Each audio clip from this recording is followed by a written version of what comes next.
Am I the a-hole for sacrificing my daughter's college fund because her sister just gave birth to her fourth child? My 48 female older daughter, 24 female, gave birth to her fourth child 6 months ago. She used to work as a dishwasher, but due to health issues stemming from her second child, chronic back pain, and then her third child, after effects of broken tailbone and more chronic pain that made standing and moving around hard, she can no longer work. She tried her best, getting an office staff job, but after about a week, the woman supervising her said this isn't working out. She was a very uptight woman who claims it just always took her 3 days max to train everybody else to the data entry work, that she can't just be a good person and accommodate slow learners. That woman likely caused her to get a bad reputation at a temp agency, and she didn't get hired elsewhere. My daughter's boyfriend, 28 male, works at Walmart. He had much more hours when she was pregnant, but since then, his hours have ebbed and flowed. He said he will take a day in the future to look for jobs, but it's the holidays and is busy with the family. I feel a lot of empathy for my daughter and her boyfriend, and I wish I could help them out more. But I myself, a single mom working for a nursing home where I struggled to get full-time hours. And my ex ran up a lot of debt in both our names, and is now living in another country. My younger daughter, 17 female, has a college fund. The amount in it would be enough to pay a large amount of a 2-year community college tuition, given the scholarships/grants she would likely get. She's applied to 4-year universities, with the understanding that she'd be taking out loans and working, so she's deciding between 4 years and community college. The other issue dropped after my older daughter's landlord found out that they were having her boyfriend's brother and girlfriend living in their one bedroom, in exchange for them helping with the rent, and they got evicted. My daughter agrees it was wrong to lie to the landlord, and both parents are depressed because her boyfriend got a job offer once stayed away, and they would have to move from their support network. They came to me asking for help so they could have more time to find financial stability here. I was torn, but seeing my grandkids, I knew my duty was to care for the most vulnerable in the family. So I will be making calls to liquidate my daughter's college fund, saying yes to understanding the penalties, and told my daughter this. She got very cold and said, "You always brag about having a good memory. I hope you remember this moment then." She has not spoken to me since. Spent Thanksgiving inquiring with family friends to see if hospitals are keen to hire college students for kitchen or reception or anything. Made some cryptic posts about how she hopes she'll be grateful one day that she won't have the privilege of studying anything outside of something technical because she needs something where she'll always be able to find a job in. Am I the a-hole? Now for the top comments. So your oldest daughter could barely afford 3 kids, has chronic pain, no job, and decided a 4th child would be a great idea? And then you thought the best solution was to anger your other daughter and mess with her future, when there was an option of them moving so they could get more money? Of course you're the a-hole. You're the a-hole. How can you not see what you have just done to your youngest daughter? Recall the advice your daughter gave you. It will be necessary to address the question of why you never see her, and why she refuses to allow you to see your grandkids. When OP's youngest daughter is successful in the future, OP will play the, "See, you didn't need my help anyways. It all worked out. Any difficulties you faced just made you stronger." And then she will wonder why her daughter isn't thanking her for giving the opportunity to do it on her own. Hope you like these 4 grandkids a lot, OP. They're likely the only ones you'll get a relationship with. You're the a-hole. Why does your daughter have 4 kids if she can't support any of them? They should be using birth control, and you should not be cuddling them. Now you're sacrificing your younger daughter's future because her older sister can't find a condom. And further, why are they not in any form of aid, even church handouts? Why is the sister to bail out here? The oldest daughter is disabled, and they make Walmart money. They definitely qualify for multiple assistance measures. Medicaid, SSI, SNAP, TANF, work rehabilitation. I mean, even Head Start. This seems like textbook learned/willful helplessness to me. Applying for aid requires recognizing that you're in a bad situation and need to do something about it. The oldest daughter doesn't think she needs to do anything about it, and refuses to acknowledge that she can, because she's learned that if she whines hard enough about things, others will fix her problems for her. She's been raised with no concept of personal ownership over the consequences of her actions, and OP is just reinforcing that again and again.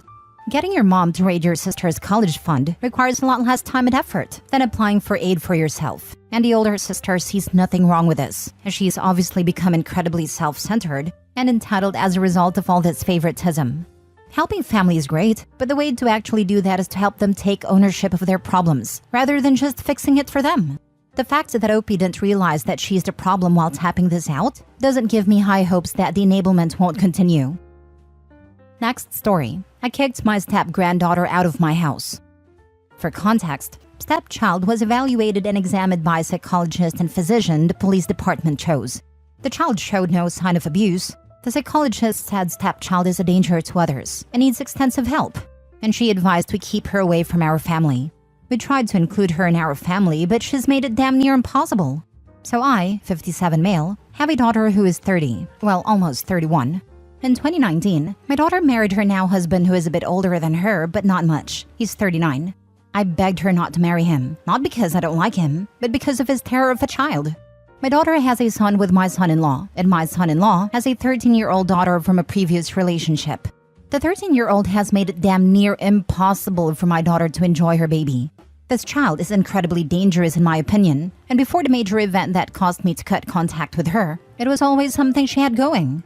Last year, the 13-year-old stepchild told the school that my son, 22, had SA'd her, and it started a crap storm of police interviews and other things. It came out pretty quickly she was lying, because my son has a large burn scar that takes up the lower half of his body, and the stepchild couldn't identify it via photos. My son volunteered for and passed a polygraph test. The psychologist who interviewed both my son and the stepchild deduced rather quickly that the stepchild was lying. When confronted, the stepchild admitted she was lying, because she was angry my daughter wouldn't get her a laptop. We had a situation at Christmas before, where I bought my daughter a gaming laptop, and my step-granddaughter wanted it but her tantrum didn't work, so she decided to try and steal it. Still didn't work. I invited my daughter and grandson to Thanksgiving, and told my son-in-law he was more than welcome to come but his child was not. He said he understood. So, my daughter, my grandson, and my son-in-law show up on Thanksgiving Day. Everything was going well until we hear the front door open and in walks stepchild. Apparently, her mother had gotten wind we were gathered at my house and decided stepchild should be included. I met stepchild at the foyer and told her she wasn't welcome in my home and needed to leave. She got smug, saying, "Well, my mom's already left, so," and tried to push past me. I held my arms out and stopped her, telling her to get out now.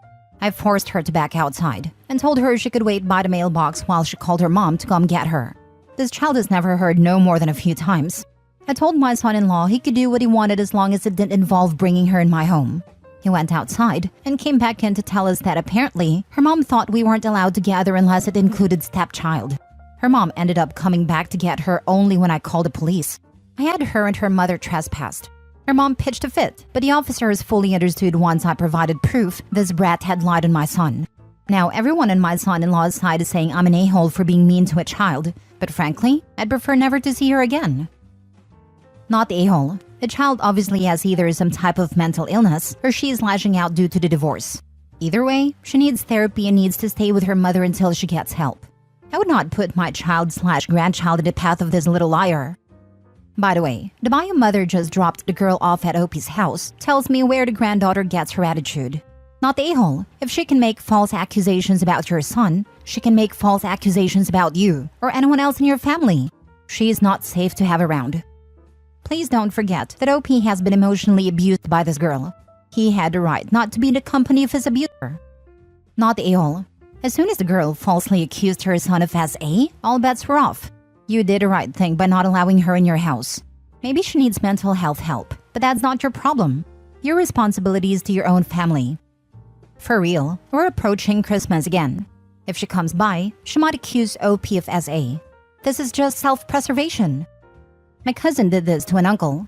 She had asked him to tickle her in a living room that her parents were both in at a time. Then later, said it touched her inappropriately, even though it was in plain view of several adults. From that moment on, he would not be alone with her. He would not play with her, though she begged many times. She liked the attention the complaint got her, but then didn't like the consequence that he no longer engaged with her. She later accused a teacher of SA when she was in middle school, and it was also found to be a lie. But her family, instead of giving her consequences, packed up and moved to a different state. I hate this, because girls who have serious accusations go through worse hell. My son had to help raise hell when a brat accused this older guy who drove their bus of touching her. She'd pitched a fit because he stopped the van and made her sit down before he moved. So she accused this nice old man because she was mad. Son always sat behind him just to talk. I liked him so was able to confirm nothing happened.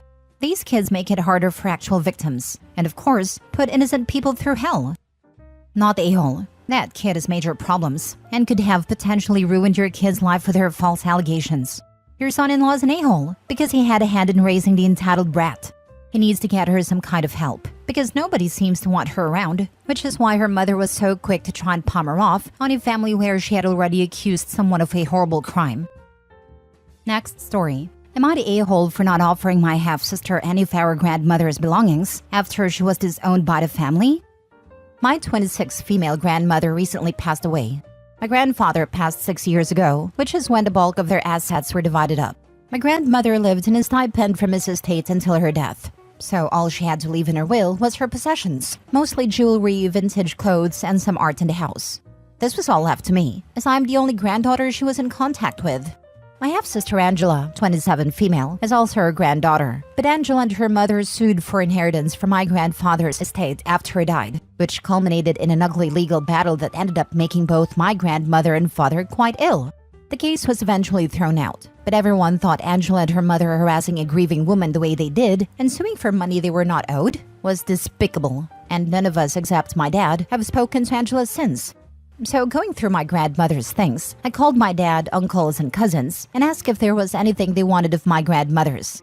The art was in high demand, the rugs, etc., and I gave everyone what they asked for. I didn't call Angela. Not only have I not spoken to her, but she hardly saw our grandmother. And knowing her, she'd ask for something expensive and pawn it. She heard from our dad that I'd be handing out things and found me in social media to chew me out for not offering her anything, calling me greedy, selfish, and a terrible person. She said she's entitled to have something and really should have had half of the stuff, given my grandmother had more than one granddaughter. I don't agree that she should have had half, because at the end of the day, it was my grandmother's choice and her possessions. But I am wondering, given how hurt she sounded in her voice note, if I should have offered her something inexpensive/not sentimental, just as a token to be polite. Did I mess up? Now for the comments. Angela and her mother sound greedy. Your grandmother decided that she wanted everything to go to you. It is yours legally. You have the right to decide to distribute it to other family members, which you did. Do you think if you told Angela you would give her something inexpensive, not sentimental, she would have been satisfied? You know her better than Reddit does. Your dad was wrong to tell Angela what you had done with what you inherited. Not the a-hole. Block her. Tell your dad you do not want to communicate with her again. Tell your father if he thinks Angela should have something, he should give her something he has already received from you. Angela is living with the consequences of her actions. Cause and effect. Yes, this right here. OP is not the a-hole. One of my exes had to deal with predatory cousins selling off things they stole from his grandmother. They were living with her, and the family still doesn't know how much they looted and grifted from an old lady with increasing health issues and possibly dementia. Not the a-hole. Your grandmother's estate was left to you. It is up to you who you give things to. Your half-sister has no claim and no right to any of it. Your half-sister can be as hurt as she wants to be. It is all up to you. After the way she behaved when your grandfather died, she really deserves what you have given her. Exactly. The nerve of Angela to call OP greedy, selfish, and terrible, as if she completely disregarded and justified her actions after suing OP's grieving grandmother.